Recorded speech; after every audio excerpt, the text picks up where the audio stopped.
finally, this interesting video popped up in my YouTube feed from Vox, and it was basically the big problem with cement and how to fix it. And your mind might immediately go to the actual substance itself, but it's not. It was about how the production of cement actually contributes a lot to emissions.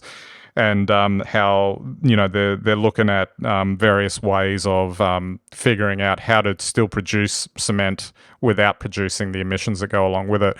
You can go watch the video yourself in terms of the technical detail. But what I thought was interesting with this is that concept of, you hear about the burning of fossil fuels, cars and power plants or something might be, or coal-fired power stations might be the ones that people instantly think of. They're probably not thinking of say the production of cement as a contributor to emissions, as an example. And given how ubiquitous it is, and how there's this, in a lot of a lot of countries, a lot of big cities now, there's just endless or seemingly endless developments going up around the place that require the use of cement, and maybe not used as efficiently, even in its final form, all the way to the nth degree. How important fixing something like this actually is, if we're really going to be serious about addressing climate issues, etc.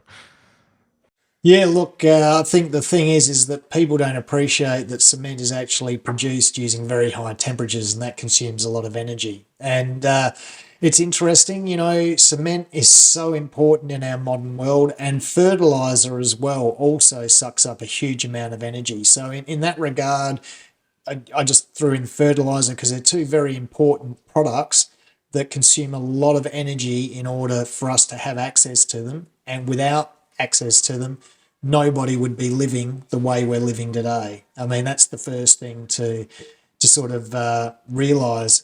And yeah, that it's everywhere. We continue to build, we continue to urbanize rural areas, and cement's at the heart of that. So it's kind of a double whammy.